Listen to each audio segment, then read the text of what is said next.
This Monday on Cocktail Network Live, watch One Drink With. Candid conversations with bottle flipping, shaker spinning cocktail creators from around the world. From Las Vegas to New York, London to Japan, what happens behind bars gets shared here. Starring Dean Serneels and Rob Husted. This week we share One Drink With Steve Schnieder.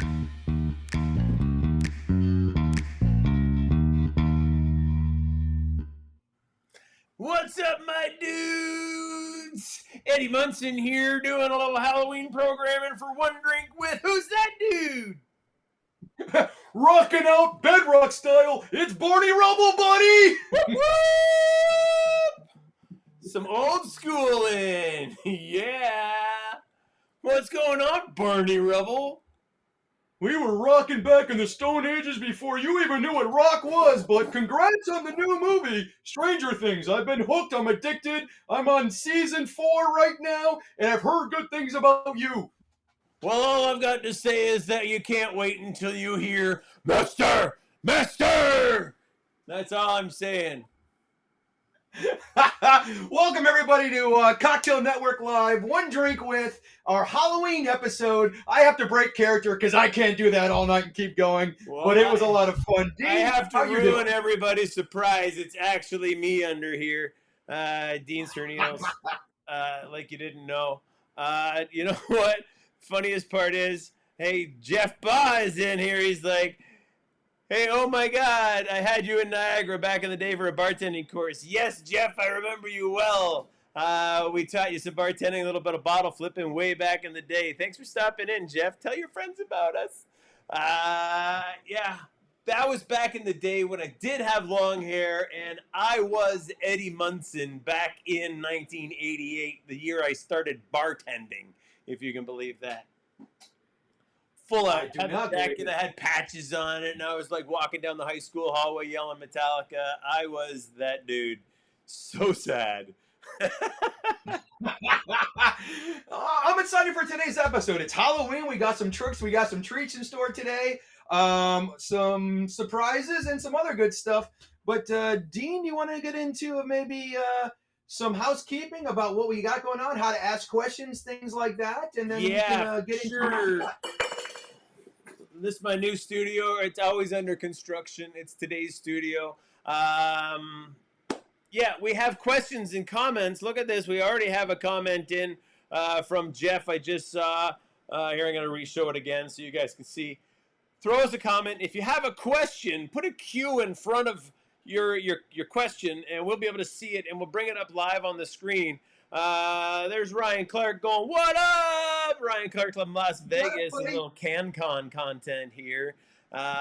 Thank you, Ryan. So we have a great guest coming up a little bit later today, and we'd love for you guys to throw some questions in. Rob and I have great questions ready. We'd love to hear from you as well. And in speaking of hearing from you, please like and subscribe to the show wherever you're following us. If you're on Facebook, please share it. If you're on YouTube, please share it, like, subscribe, add a comment so that we can talk back and forth. Like I said, we can bring comments and questions live on the screen.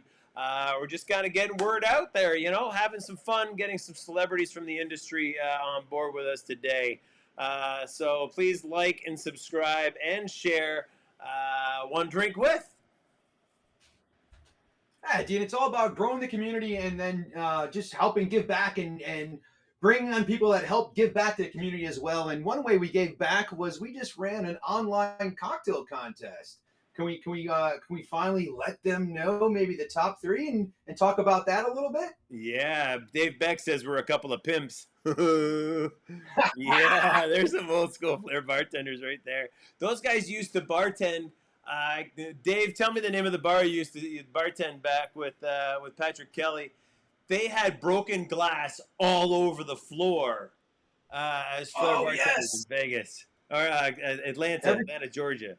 Amazing. Buckhead, Georgia, if I remember right. Every time we went there, we had to go behind the bar and flare, and then it was so much fun just to drop the glassware and make it break everywhere after the accordion pour. It was just what was the name of that place? Yeah. I think Devin Frett still works there, or still. Oh, is it something still open? something. Yeah. Tavern on the Green, I want to say, right? Tavern at Phipps. I want to say. Phipps. It's all a blur, man. It's all a blur.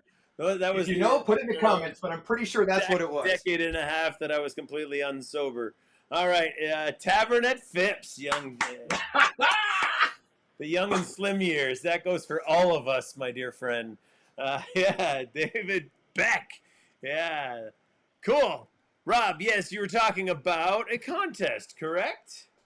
We did. We one of the ways we give back is we'd like to do an online contest. We did this one for 30 days. We announced it at the end of the last competition we did, the Bartender's Shakedown. We challenged bartenders across the globe to come up with their best original new vodka cocktail in Real syrups. All you got to do is have a minimum of 1 ounce of new vodka, a minimum of ½ ounce Real syrups in your original cocktail. Post a picture with your recipe and procedure, and then we pick the top 3, which we just announced the last couple days, and we've been kind of teasing it in our social media to get it out there. And then overall winner, we give $250 away to the best overall cocktail. Dean, are we ready to jump into maybe third place? Yeah, I've got new trouble in showing off third place. Third place goes to I Knew You Were Trouble with 1.5 ounces of new citrus vodka, 3/4 ounce of raspberry Real, a 1/2 ounce of finest call sweet and sour. We've got some peach schnapps and a splash of soda on top. Lindsay Palumbo, the soon-to-be famous, already rock and roll star, Lindsay Palumbo from Las Vegas. Thank you, Lindsay. Yeah, Lindsay did great. It was a great cocktail, and for me, the best thing about it was the creative drink name. So well done, Lindsay. You scored high points on drink name for that category. Moving on to second place. I'm going to give the next 2 to you, Rob. Okay. Moving on to second place, we had the False Price Espresso Martini from Marcus Fernandez in Atlanta, Georgia, with 1.5 ounce new vodka, a 1/2 ounce of Cantera Negra Coffee Liqueur. I said that so perfectly. 1 ounce of a fall spice buttercream that incorporated a whole bottle of Real pumpkin spice, and 2 ounces of coffee concentrate.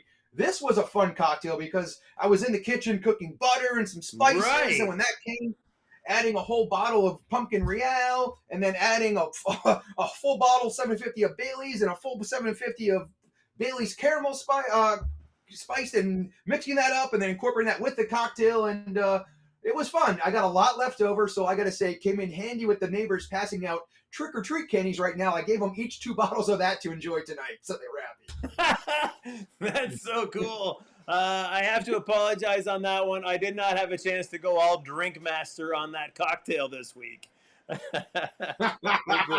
Drink master. We're gonna get to that in a second. The mixology, you know, the high-end mixology and cooking everything down and everything. I just didn't have time this week, so Rob handled that one for me today. Thank you, Rob. Hey, Jim Barnett's asking if we got a girlfriend. Hey, Jimmy, what's happening, my brother? And there's some random single, Facebook user. Dean is engaged, but yeah, I'm single and ready to mingle. Yeah. Oh, wow. Let's make it much easier. Here's Rob Taylor. You remember Robbie Taylor? Sleepy Tea. Yeah, that's his code there. He's having a nap. Love that guy. All right, let's go on to who's our winner. Do you want to talk about the winner? Here it comes. Do we want to talk about the winner? Or do we have someone else to talk about it? Okay. Well, let's talk about the drink. All right, I'm bringing him in.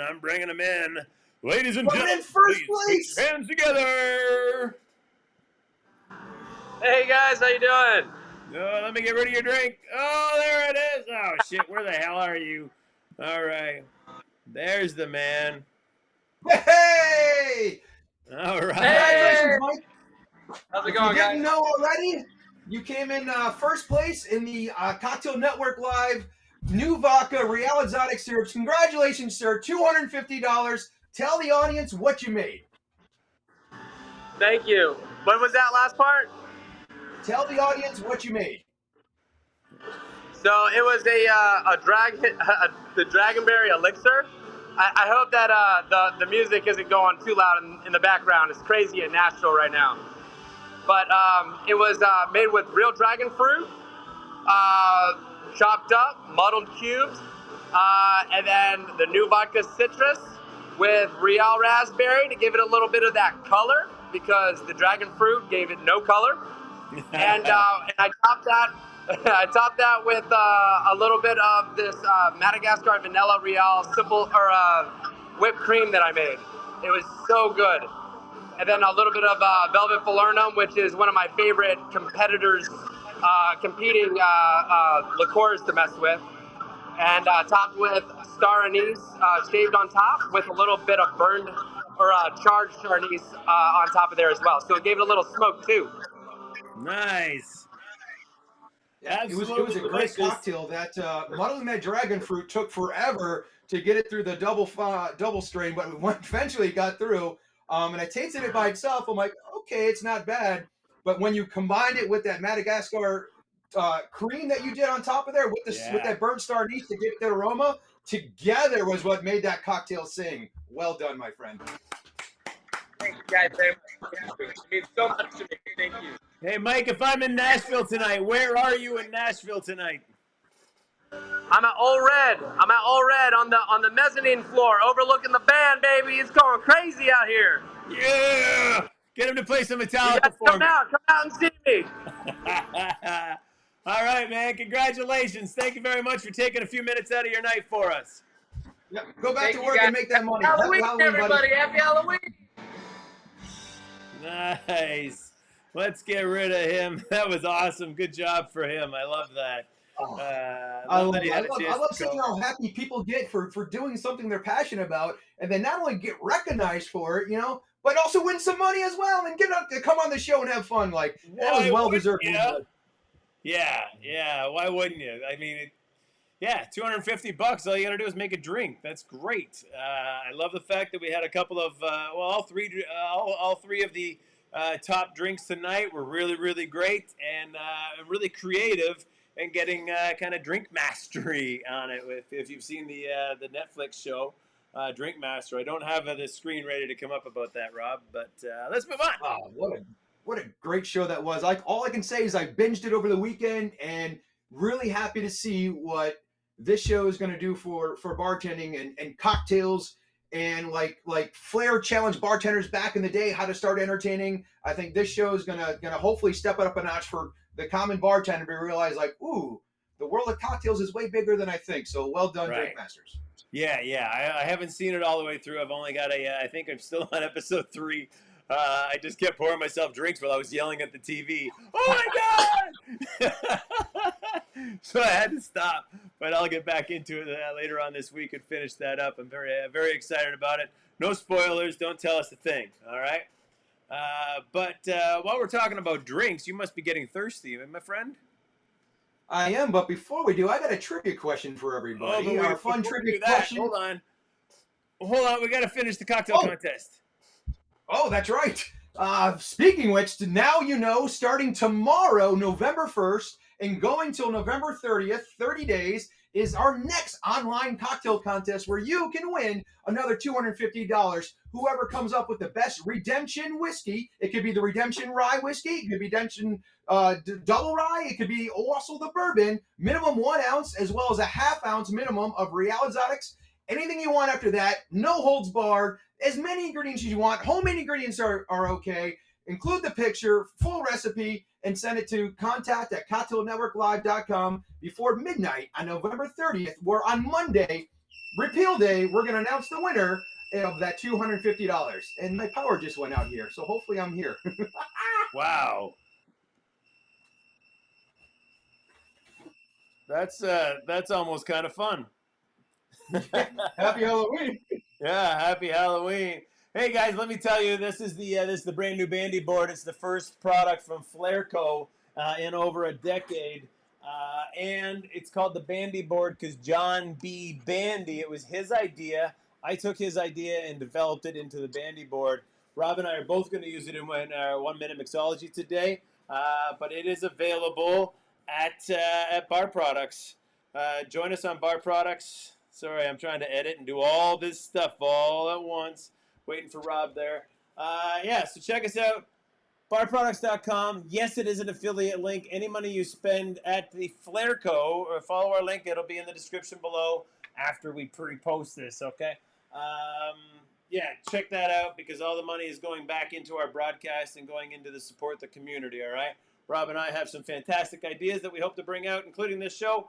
And yeah, you'll be donating to that. So that's the bandy board. You'll see it in action in just a minute. Rob Husted, are you thirsty, sir? Hopefully I'm back. Yeah, you're back. You look great. You sound great. I'm going to keep talking my screen froze, so hopefully I'm here. I'm going to keep talking like you're hearing me right now. You're good. My power's coming back now. But the trivia question of the day is, and the first one to enter the comments gets a high five for me, is what day is National Flair Bartenders Day? Aha, good question. Put it in the comments, and then Dean will let you know who wins. All right, first person in the comments. Rob, it is time for 1 minute mixology. Bum, bum, bum. I hope you're ready.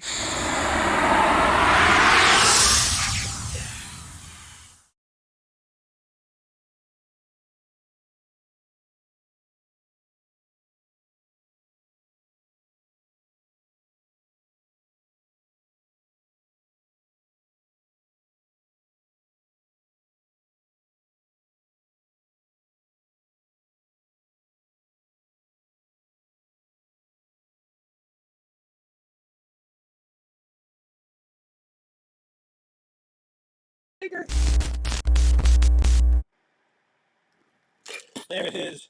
All right, where'd you go, Robbie? Woo! I don't know. There you are. Oh, I'm back. You're back. All right. We saw Nice. you on the show I think a few minutes ago. You're looking great, the internet dropped for a second as the power finally caught up to it, but I'm good now. Well done, buddy. Cocktail looks great. Thank you very much. It's a little short. I might top it up, but you know what? I went to the store looking for a different product, and then all they had was plantation pineapple, and I didn't want to put that in this drink. But then I saw this $70 bottle of XO and thought, can I put that in a Halloween cocktail? Sure, why not? So I did, but that's the last time I'm putting in that. I'm going to save the rest for one more drink with. Yes. I like it. I think you got the treat and the drink, and I got the trick by the power going out. So happy Halloween, buddy. Yeah, well played, sir. All right, Rob, you ready to make us a drink? Yeah, let me get my display set up Ooh, in honor of you. all the past cocktail competition. Look at you, And, all let's fancy get and this such. going. I'm a little nervous. Like I told Dean that I might run out of time for the first time, so we'll see how that goes. No way. But let's just go with it. All right. All right, I'm ready, Dino. Here we go. I love these random Facebook user posts. I love it. Gabby says hi.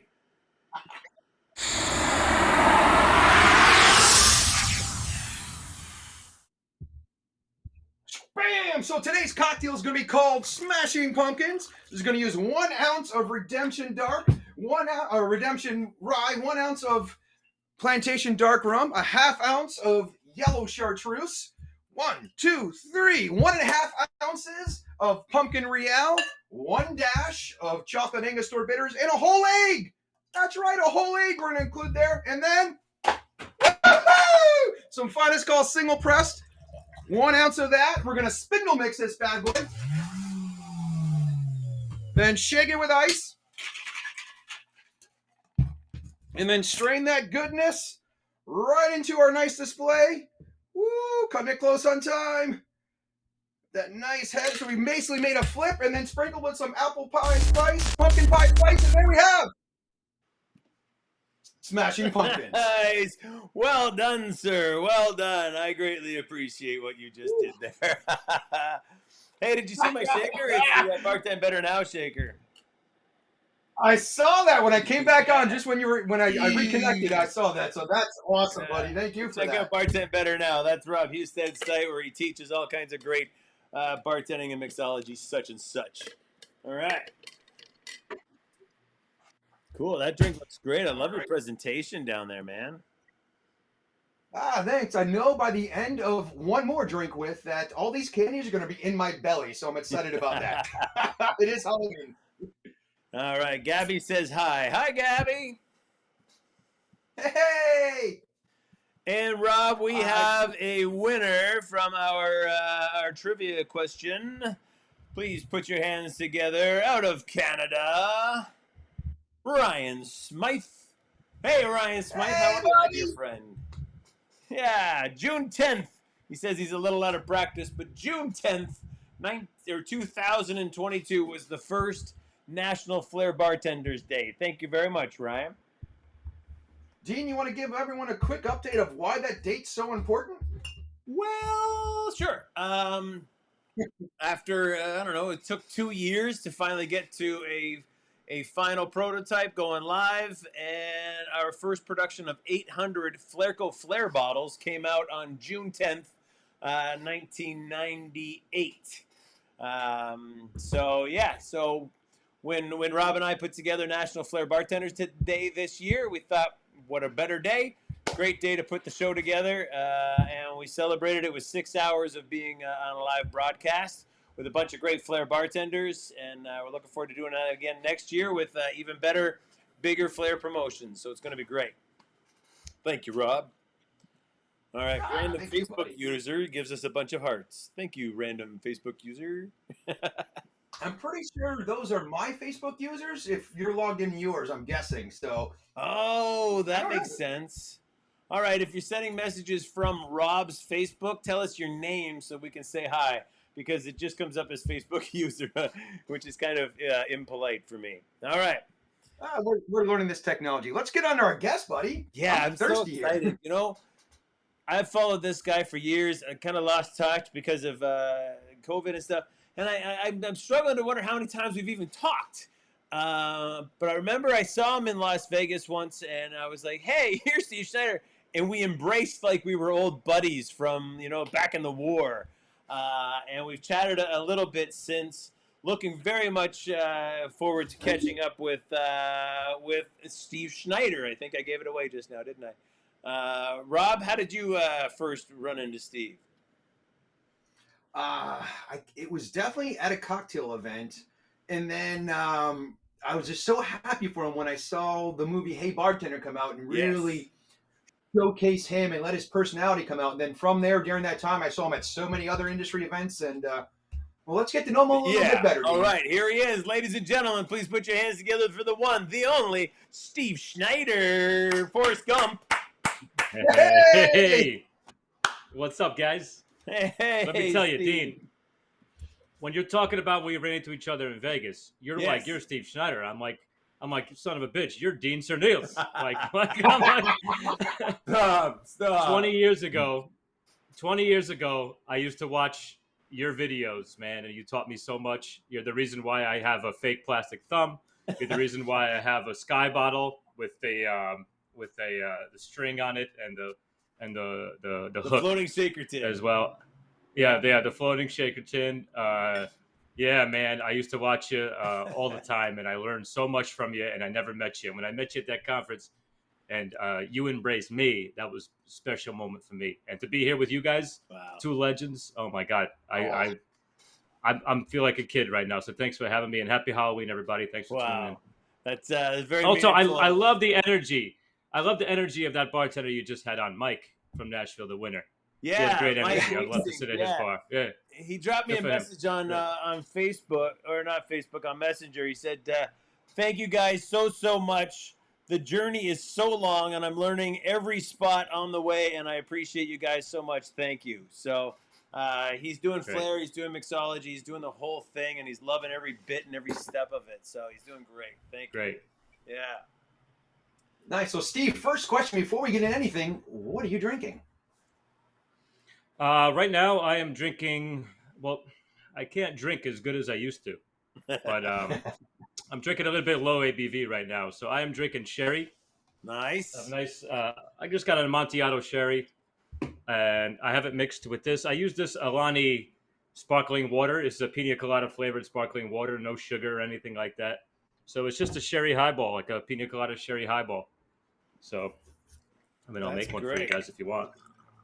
Nice. Yeah. And during your Goes 1 minute into the- mixology videos, I was counting those pours. You guys are spot on. Oh wow. Yeah, all those And then I legends just- and quest days made it easy. Right. Yeah, so Cheers. I just poured I poured 2 ounces of Amontillado sherry, and I topped it off with the pina colada soda water, and that's it. Just a nice sherry colada highball. Cheers to you Nice. guys. Thank you very Salud. much. Thank you, Steve, for joining I like us. to And, I yeah. like to do 2 ounces when it comes to low ABV. I like to do 2 ounces and stuff. I'm drinking vermouth and soda, something a little bit lower. I'll do a full 2 ounces, but if I'm drinking 40% or higher, I'm going 1 ounce these days, man. Yeah. Yeah. Yeah, that's the trend. We had Phil Wills on about 2 weeks ago, and we all said the same thing. Like Yeah. low ABV cocktails and non-alcoholic cocktails is what we're going to expecting to see a lot more of in 2023.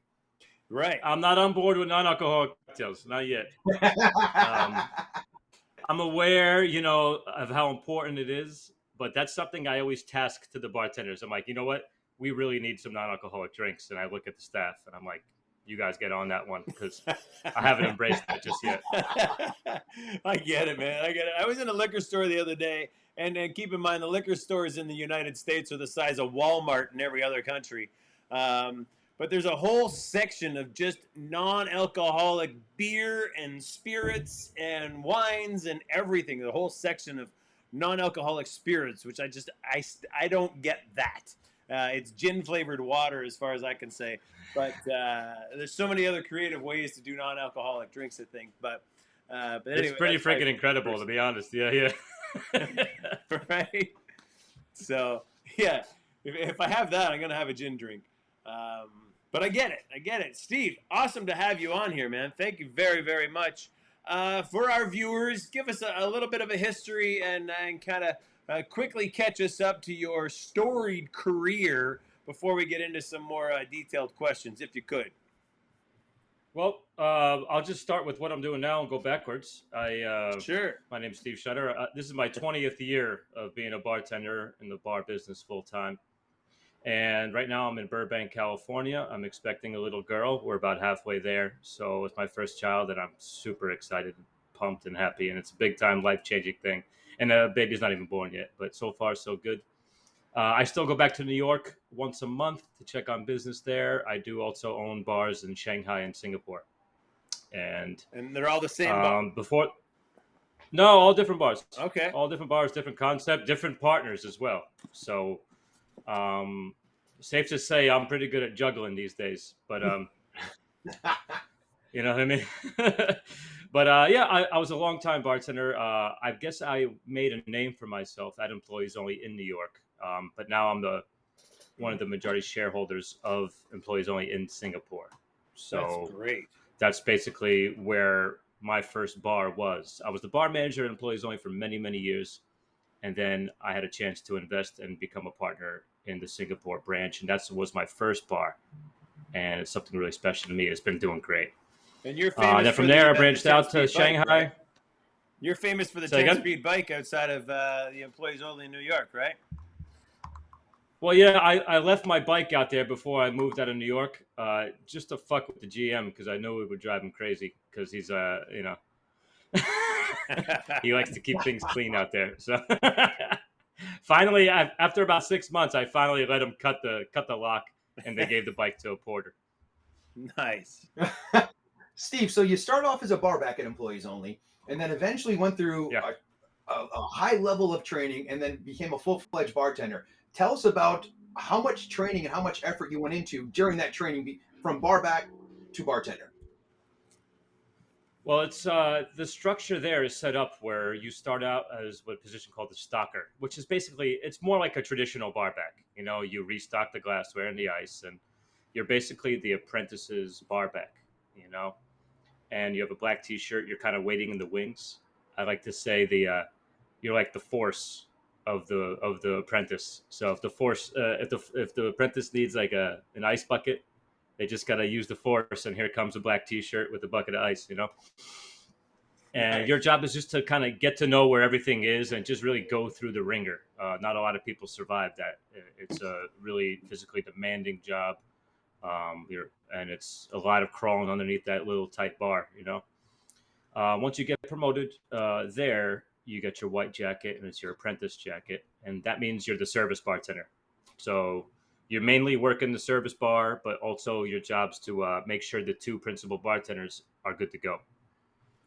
So you're looking out for the two principal bartenders. Wow. You're looking out for the guests in front of you. You're doing all the service bar tickets. It's, easily the hardest job. It's the hardest job, bar none, that I've ever had. And then, if there's space, you put in your time, you get promoted to principal bartender there. And, it takes a few years depending on your skill level and just openings, really. I got in there 15 years ago when the owners were still behind the bar and they were trying to phase themselves out. So that gave the position for me, which is like the second wave of employees-only bartenders. Great. But then everyone in my generation, they weren't leaving. I was the first one to leave, I think, and to open up my own bar. We kind of outgrew the space in New York, hence the expansion, and I was lucky enough to be a part of it. But nice. I like to say the stalker wears combat boots. The apprentice wears like those Merrell Gore-Tex, hiking shoes, and principal bartender wears Crocs. Yeah. So all that took years. So that's really impressive, the amount of training and how much you really had to go through to dedicate and really master that craft, if you will. What advice would you give to bartenders that or barbacks just outside in the industry that are aspiring to be bartenders? What maybe top 3 tips would you give them of how to move up from barback to bartender? Well, you have to really be committed. Obviously, you got to really put your heart and soul and effort into it. These days, trust me, as an operator of bars now, we need help. As a whole, there's openings there. There is space to move up in this business right now. There's so many bars. There's so many opportunities out there. So you're going to be the only person in your way, really. If you got to be committed, you got to show up on time, if not early, and answer the call. If somebody needs you to cover a shift, you got to be there. Cover them right away. For me, I just wanted to be reliable. I wanted to be all reliable, where if they needed something, they know they could count on me. And that, I think, will give you a job for a long time, and it'll get a lot of opportunity. And then when you're in a position of leadership, I think people are going to want to follow you as well, because, you put your money where your mouth is. Right. So that's one of them. 2, if you want to know about the spirits and about the cocktails that we make, that's just all memorization. You could study that on your way to work. You got to know that stuff, but you don't even have to know too much to start. Just know sound bites. Know a little bit here and there, especially if you're in a busy bar. You don't have time to really explain too much. So just know what makes rye and bourbon different. Like just in one sentence, almost like a synopsis for a movie or so. Know a little bit about everything. Right. I am not. I'll tell you. I'm not sitting here. I am no walking encyclopedia by any means. Right. But you throw me behind any bar, and I could chat enough about booze where, I can explain Angus to guests Winchester, what the hell they're putting in their body. Angus Winchester used to teach programs that say just know 2 things. Know 2 things about every bottle, and you're good. Because there's so much going on. All. Just be able to hold a conversation. I told my daughter the other day, and my son actually, just show up to work and be there, and you've got yourself a job. And also don't be afraid to make mistakes. Just try not to make the same mistake twice. I don't be reckless, but don't be cautious either. Do your thing, make your mistakes, learn. I've learned more from fucking up than I did ever from doing good. You know what I mean? Yeah, I always say that we only learn from adversity and curiosity. If you want to go looking for the information, you'll find it. All the world's information is on the internet. But otherwise, you're going to trip over something and figure out how to fix your scratched knee. And that's the only. You want to know how I learned how to do a shadow pass? Yeah. I fucked up many times. Yeah. I got it. That's great, man. Yeah. So you talked about the movies. Put in the time, the effort. You talked about the movies. You were a center figure in Hey Bartender. Yeah. First of all, where can we find that now? Is it still on Netflix or is it somewhere? Do you know? I don't think it's on Netflix anymore. I honestly haven't watched it. Next year will be 10 years since it was Wow. released. Can you believe Wow. that? The very first interview was in 2009. Okay. It was a That's long great. time ago, and it was almost like another lifetime ago for me, at least in bartending Right. speak. Well, give us the But crystal I mean, ball. Rob and I are okay. involved in a documentary. We're making a documentary about flair bartending. If you haven't heard yet, uh, Oh, that's great. tell us about how Hey Bartender, how it affected your career, and what other opportunities came out of it for you. Well, so much. I mean, every bartender has seen it more or less. In fact, in Vegas for the union bartending course, they watched that thing. So it's like every union bartender in Vegas knows who I am. So that's kind of dangerous. Every time I visit Vegas, they know who I am. But the whole thing came about. The guy who made it, his name's Doug Tarola. His company is called Fourth Row Films.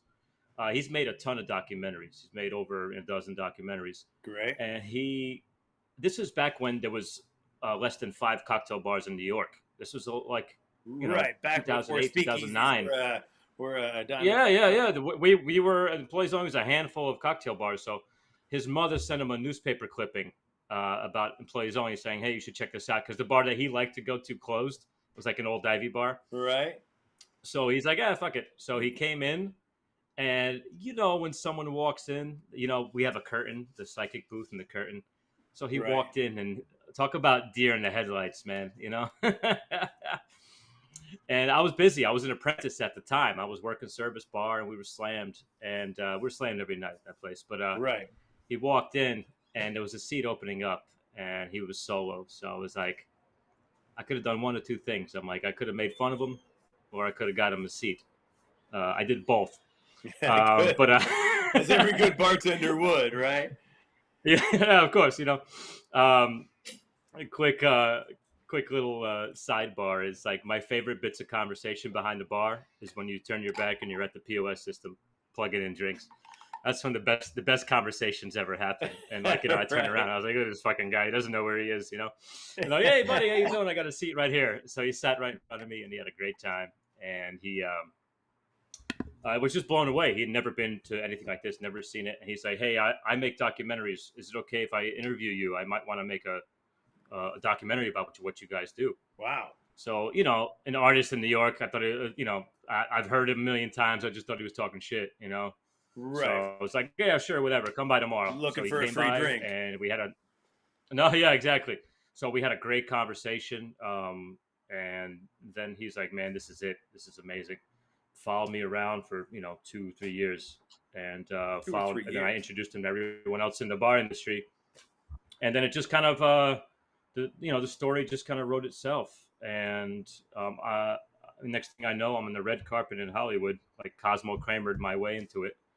And it opened up a lot of doors. One thing when you're the subject of a documentary, you don't get paid for the documentary. Right. But the opportunities that arise after that was tremendous. I went all over the world, all over the country. In fact, Dean, where are you from in Canada, Dean?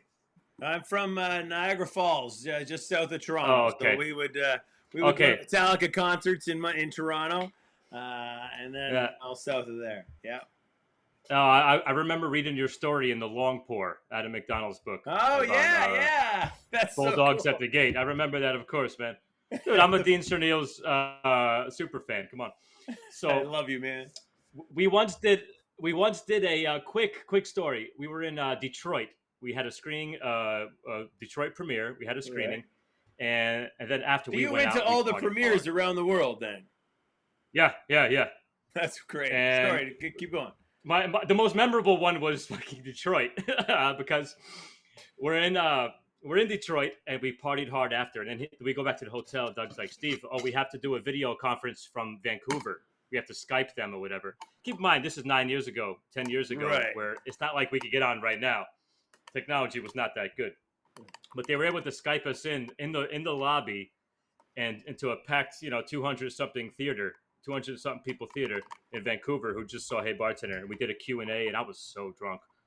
And at the end, everybody's clapping, and at the end they were like, all right, thank you, Steve Schneider. I was like, oh, thanks, guys, and they gave me a nice standing ovation, and then I could have just left, but instead I wanted more of that standing ovation rush. So I went back and I was like, hey, wait, go Grizzlies, Grizzlies, Grizzlies, and then the 200 and something bartenders started booing me at the same time. I had forgotten. I should have said Canucks. I had forgotten that the Grizzlies were an embarrassment and they moved out like 8 years prior. So, so now every time I go to Vancouver, they're like, "Oh, the freaking Grizzlies in town." Oh yeah, the damn Grizzlies here. Yeah, there it is. Yeah.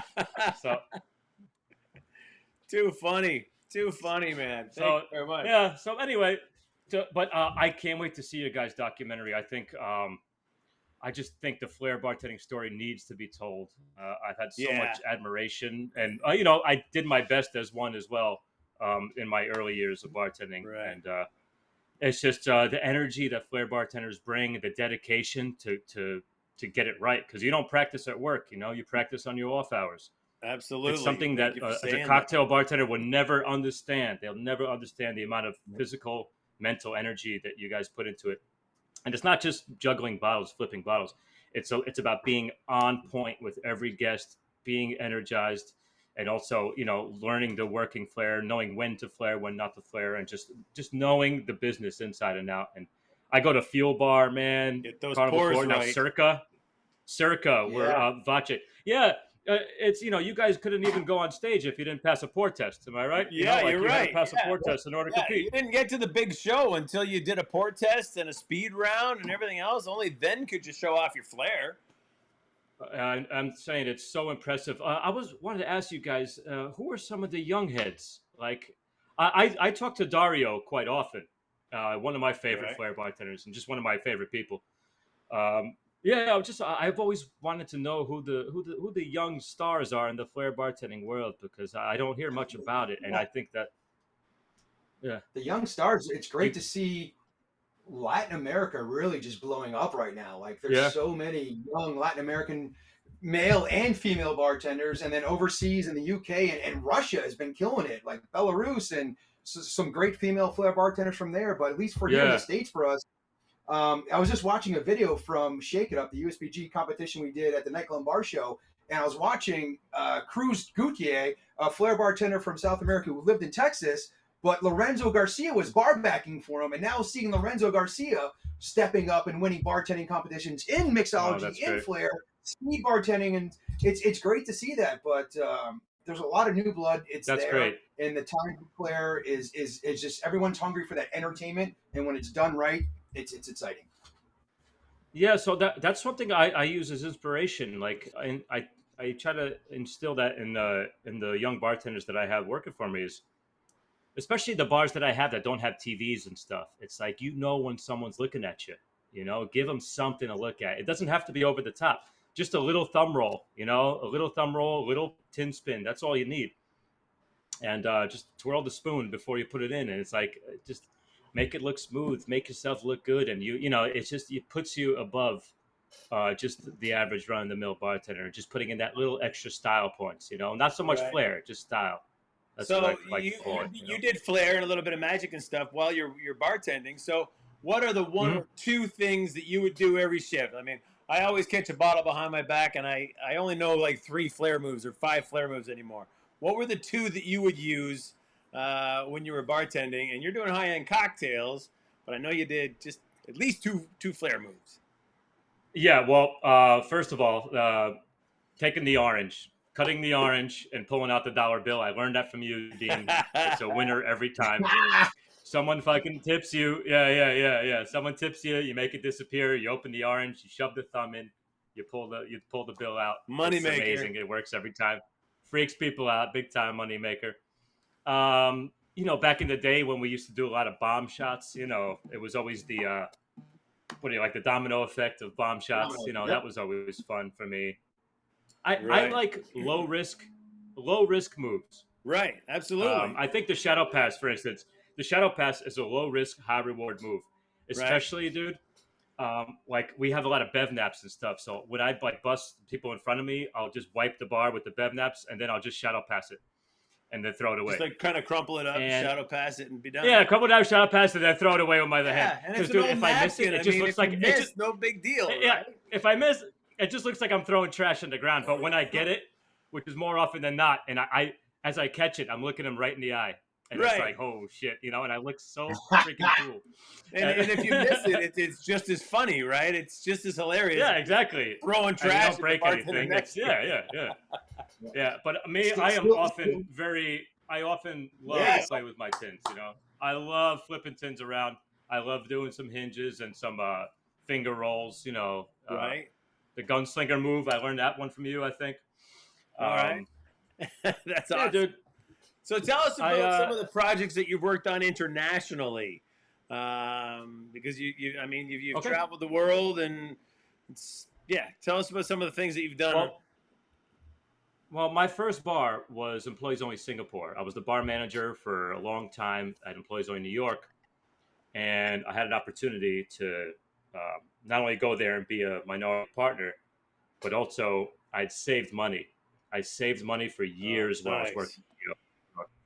I paid myself like a bar back because I was living like a bar. Like when I was a bar back, I was living off that money. Right. And when I became a bartender, your pay doubles. You know what I mean?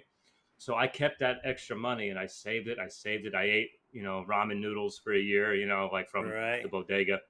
I made the sacrifices. I made sure that I just saved as much money as I could. It took me 13 years to open my first bar. Right. I had plenty of opportunity, but it's a huge moneymaker if you can stay in it. Well, my whole thing was I knew that I was going to get older, and I didn't want to have to like really hustle my entire bartending career. Like, obviously you work hard, don't get me wrong, but I didn't want to have to overly rely on my body. I wanted to use my mind. I wanted to put my money to use to work for me. I wanted passive income. I wanted to make money while I sleep. How can we do that in this business? Owning the business is obviously one step, investments. So that was my thing. So I saved all my money and I invested all my money into Singapore as well. And I ended up doubling my shares, putting me up as one of the larger shareholders. Good for you. And we made our money back. And then from there, I took that money. I opened a place in Panama with some of my boys, which we haven't reopened since COVID. And to be honest, I don't even know if I will. I made a few bucks there. I had fun. I just don't think I have the time anymore to fully commit. So I still am a founder there, and I own part of the brand. So if a couple of my partners want to reopen, so we're going to work out a deal there. Well, good for you. And then I took that money and I saved it more, and let it acquire over time. Opened a place in Shanghai with my good buddy Shingo Gokon, who's an amazing bartender. Ran a bar, Angel Share, for many years, and opened up one of the top bars in the world called Speak Low. We opened up there, and then I went back and I bought the bar that I used to work at before Employees Only, called the Elysian Cafe, 4 years ago. And again, when you put your own money in, even if it's a little bit, 5%, 4%, and the bar does well, nobody could take that money away from you. It's going to be yours, Right. The sweat equity. A lot of people with money, they dangle the sweat equity carrot over your head. And that's fine, I guess, to get your foot in the door, but make sure that you have something. At least this is for me. I wanted something that couldn't be taken away from me. A lot of times sweat equity could be yanked away. Right. You can have an injury, you can twist an ankle. You have to work a year. Yeah. Or you have to work until the project's paid back before you get your sweat equity. This and that. It's like you end up working for the company. Really, you're not really working. It's not yours. It's like you think it's yours, but it ain't. Time and time again. Where people get teased. We're going to give you a piece of it. When it's successful, you get a piece of it, but you got to do all the work to get it successful, right? Which again, it could be fair, but but I think the more that you can put in yourself, I think the more you'll get out of it. That's if you believe in skin in the game. Yeah. Now, but this is my thing, Dean and Rob. It's like I am so thankful I didn't open my first bar until 13 years of full-time bartending in the shit. Because I had a lot of concept ideas when I was in my 20s that I'm so happy that I didn't follow through with. You know, like that was trendy at the time. Like as I got older and grew up and become like, an adult, as much as an adult as I can possibly be, All right. you learn what's just trendy. You learn what's a flash in the pan, and you learn what's timeless. And I've seen it all more or less at that point, and I just thought I was in a nice place mentally and like maturity level where I could open up my own space. And it was tough. Don't get me wrong. It was long hours. It was hard. But now it's like every bar I open after, it's like second nature. I know what I'm doing. I rely. I'm like, I'm 40 now, 20 years in the bar business now, 20 years bartending. Right. I'll be 40 next year. Don't tell nobody. But I'm like Jason Kidd. I'm like Jason Kidd on the Mavericks at the tail end of his career, where he's still a top level player, but he relies strictly on instinct. And Right. he can't out dribble anybody anymore. He can't outplay people. He just has to outthink them and be at the right place at the right time. That's kind of So that's let's kind of build on where I that. find myself these days. Let's build on that. You just talked about how you thankfully waited to open your first bar before you had all this knowledge, and thank God that happened. So let's share that knowledge, maybe some top 3 things of what you learned opening up all these bars for new bar locations. If someone is looking to step outside the bar and go into business for themselves and become a part owner in something, what 3 things did you learn that you would love to share with yourself Hmm. 20 years ago? Oh, geez, that's a tough one to come up with on the top, because a lot of it, how bartending is such an instinctual job. You know, Yeah. there's SOPs, but like when you're dealing with a customer, a lot of the things that you've learned, you can throw them out the window in a heartbeat, because you have to go on your instinct about what this person needs at the moment. You know what I mean? The Right. same thing I think goes with bar ownership. It's like or mentoring or having some kind of level where if you fuck up, everyone's screwed. Like that's that's a lot of pressure. That's why I think having maturity is really important. If you have a good idea now, wait on it. Think about it. Because if it's not a good idea 3 years from now, that means your bar probably would have sucked. You know, Right. or your concept. A lot of things I see with young bar owners is incomplete concepts, where it's like good bars, fun bars, and all, but they don't really know who they are. They don't really know what they're doing, and they're constantly trying to chase trends, and they're not innovating. They're just always a step behind because they didn't go in there with the proper experience. Learn on someone else's dime. You know what I mean? Like be a Yes. bartender. Live your life in your 20s. I'm honestly remember bartending in the 20s. It seemed like a different lifetime ago, in a Right. different planet almost. But man, what I would give to have one more shift back. One 25-year-old shift. Cherish those times, Right. young bartenders. Cherish those times, man, on someone else's time. You don't want to be a bar owner at 25, having to deal with so much pressure.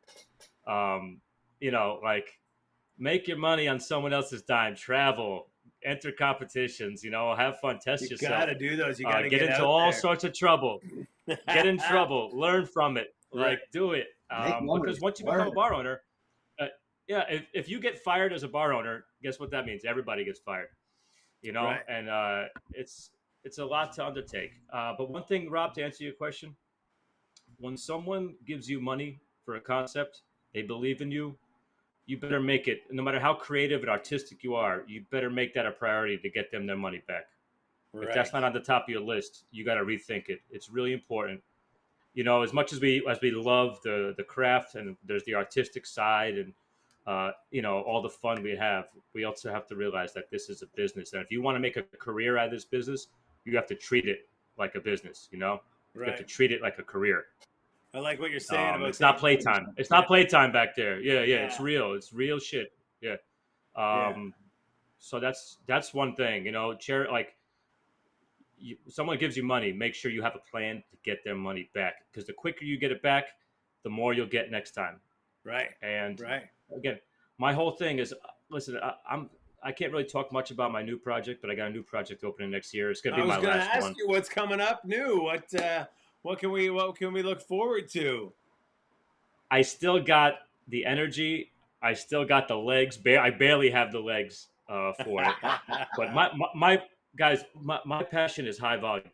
Right. If I can't work high volume, I don't want to do it. COVID was tough for me, not because business was terrible everywhere, but because I was so deathly bored. Um, Right. I stood behind that bar, and we couldn't play music in Singapore. We had to Oh. allow only 2 people in at a time. Close at 10:30. It's torture. You couldn't play I didn't even music care because of about the COVID? money. No, yeah, they didn't want people shouting and whatever. Wow. But to be honest, I mean, like, it made me cherish how, like, what I really love about this business and what aspects. It's not necessarily the drink making in and of itself. It's Right. the energy, it's the atmosphere, and it's that vibe, and it's that, like, the drink for me is just the garnish. When I walk into a bar, or when I see a guest walk into the bar, I want, like, a camera to pan behind them, and I want them to be in their own music video where they walk through the Right. curtain and they're like, "Holy shit, the lighting is right, the music is perfect. There's the ice cracking back and forth from the bartenders." And it's like they look to their left, they look to their right, they're a little bit worried. It's like, every time in a TV show you see a bar, it's always a seedy kind of place, a dangerous place. I love that danger feeling when you walk into a bar. Obviously, we have it all under control, but almost like a Right. theme park, I want you to feel the thrill of the ride. Right. And, Right. When like, you're walking up to and the for me, bar, it's you like, want them to be a little nervous on the way up to the bar. yeah, and they look left and right, and the beautiful people next to them, they have a drink in their hand, and that is the garnish. It's got to look good too. It's got to just make sense with the whole scene, and that's the artistic side that I try to recreate with these bars. And honestly, in Singapore, I was so crazy with the lighting and the music and making sure the uniforms looked great. Also making sure the cocktails were right. I had just for reference, Right. we have 20 people that have been there for over 10 years at Employees on New York. When someone new comes, it's a whole team of seasoned veterans training one person, and you Wow. sink or swim. For me being in Singapore, it was me training 20 people from scratch. Very different. They had Just the no opposite. freaking clue about what I was trying to do. So I had to be heavily involved in prep and everything, and lighting and music and all sorts of training from the top down. And man, I think it took a few years out of my life. But I remember I was in Singapore and I finally took a day off, right? And I spent the whole day off looking at the cameras. And really I enjoying got that out of day my off. apartment. I went down to the bar and I was wearing my pajamas. I walked in from the back door. I walked behind the bar. I lowered lowered the lights to my desired level. I didn't say a word, and then I left at the back door. And just as I was leaving out the back door, I walked out the back door. I opened the door and I went like this.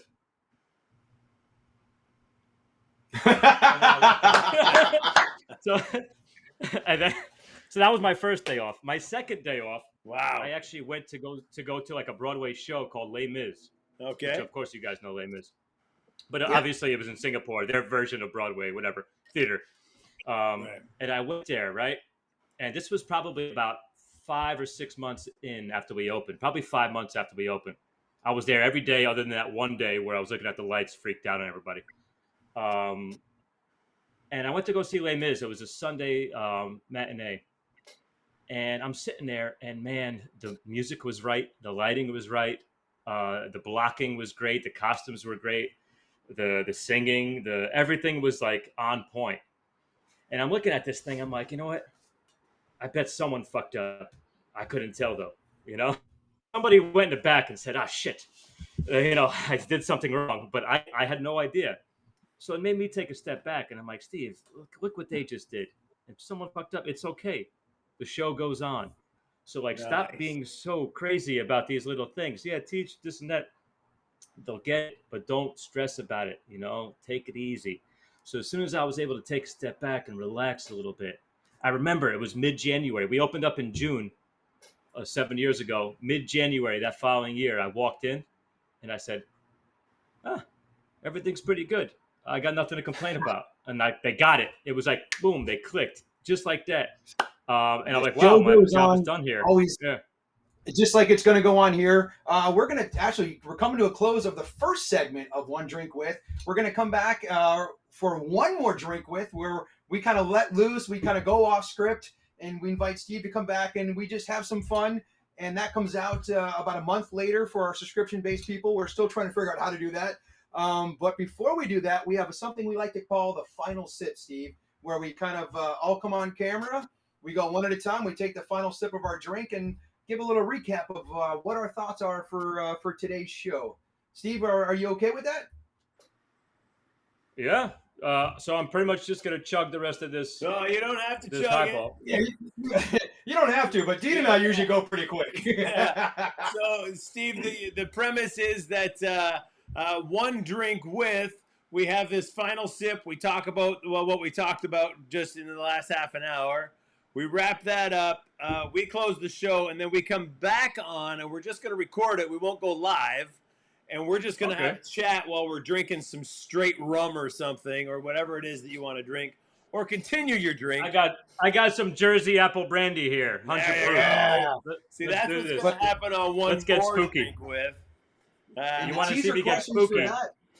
Yep. So guys, if you want to see me get spooky, yeah, you better follow. Yeah, you better subscribe to these guys if you want to see me get really spooky. And make sure you follow them, support them, because Rob's gonna need new electricity in his house. Yes, exactly. Rob, Right, tell so us what's Dean, going to happen in one more drink with. One more drink with, we're going to tease a little bit. We're going to talk about mentoring bartenders and has the speakeasy died or evolved. We're going to get into that in one more drink with. But in the meantime, we're going to go to the last sip. Dean, for me. But wait, Rob. But wait. I wanted to say hello from Dwayne Sawyer. Hey, buddy. Hasn't seen you since the Las Vegas Flair Academy. Wow, Dwayne, what's up, man? Yeah. That was amazing. We had a chance to learn some really good stuff. There was one year with Vlad, another year with Vahe and Christian Delpeche, right? Rodrigo Delpeche, man, what an amazing game. A great opportunity. Time. And Scott Christian, says, loving this, love seeing you guys bartend at Fuel Bar a few years ago. Did you do a guest shift at Fuel Bar? Oh, I did. It was so much fun. It was me, Vahe, and Sushi, and man, we crushed it. Sushi, what a character, man. It was good. Amazing. Do you listen? I consider myself a guy with nerves of steel, but when Rodrigo Delpeche sits at your bar and asks you for a Jack and Coke, oh my God, I'm like, for me, he wants it. I have to flare a Jack and Coke with Rodrigo. Oh my God, yeah. Talk about nerves, but we had so much fun. Right. It was out of this world, and I love that bar, and Mike and his team and Vahe and these guys are great. Right. All right, Rob. Sorry to interrupt your one drink with, or your final sip. Tell us your final sip, Rob, and then I'll go, and then we'll close it out with Steve. My final sip is Steve touched on it a little bit, but there's so many different avenues of this career that you can take, and so many different paths. Find out what excites you and go for it, and practice at home and perform at work. Love it. My final sip. Save your damn money. Yeah. Put that money in your pocket. Sift some off the top. Live on what you can live on. Put the rest of that money away. Save it up and invest in whether it's real estate or another business or a bar, and get a stake in a bar while you can still work behind the bar throughout. But get a stake in something else and start investing in something else, especially if you're starting in your 20s. If you put $100 into the right places when you're 20 every month, you'll be a millionaire by the time you're 40. You'll be retired. All right. So that's my final sip. Steve Schnieder, what is your final sip? Nice. Love it. Well, no, I just want to say that make sure you value your experience for sure. Love that. There's nothing like. Listen, I've been in again 20 years. These guys have been in a lot longer than me, but just trust me, you're gonna get older and you're gonna look back at the times in your 20s and shit and be like, oh man, I lived it up. I lived 100%, live to the max and stuff like that, and just cherish that. Get those experiences. Make your mistakes. This is a long. They say life is short. Life is long as shit. You have plenty of time to get your shit done. It's like Yeah. cherish the times when you're young, because you're gonna. I got old seemingly overnight. Right. And man, I mean, I'll tell you, I think I remember the day I got old. I was like, wait, I woke up. I was like, what the fuck? I'm old. Right. Cherish these times. Cherish being a bartender. When you get older, cherish the lessons that you learned, and pass them down to somebody else. And that's how we live forever. Really. Steve, you're 40 something, right? You're 42, you said? I'll be 40 next year. 40 next year. If you live to your 80, you're not even halfway there yet. Yeah, and I'm drinking this low ABV stuff, so I'm probably gonna live till I'm 85. Yeah, right? maybe you'll be there, At least. right? So Maybe 120. Maybe I gotta drink more non-alcoholic spirits. It's never too late. Good stuff. Steve, we're going to say goodbye Thank you to all. One Drink With, but don't hang up. We're going to come back with one more drink with, where we go off the record. We go, it's not live, and we just have a more just kind of open conversation. So don't go away, Steve. Cool. Ladies and gentlemen. Guys, thanks again. I appreciate it. Thank you. Yeah, any closing comments, Steve, before I kick you off the show? No, again, I know I talk a lot and I just ramble on, but honestly, it's been an absolute pleasure and dream to talk to you guys. Utmost respect and love, and thank you guys so much for all you do for the bar community. Cool. Thank you very much. Thank you, Steve. Steve Schnieder, absolute freaking legend. Love having him on the show, and great conversation, Rob. That was awesome. Yeah, it just I looked at the time like, wow, it just kept going. I was so excited that I lost track of time, but I'm really excited to see what we get into for One More Drink With. These are the kind of people that I love just being real with, starting off with, 2 starter questions and just going real, like all the talks we have with Dario and Mariano and Phil Wheels, like all those behind the scenes. I can't wait to release that to the public one day. Yeah, it's so much fun. There's a whole lot of great conversations that go on behind the scenes. If you're in the questions or in the comments, Scott Christian, I see you down there. Steve is an absolutely master of the craft, so thank you very much. Thanks for joining us, everybody. Am I missing anything, Rob, before we get out of here? Should we tease them next week's guest? Oh, yeah. I'm going to let you go. Rob, tell us who's in store next week.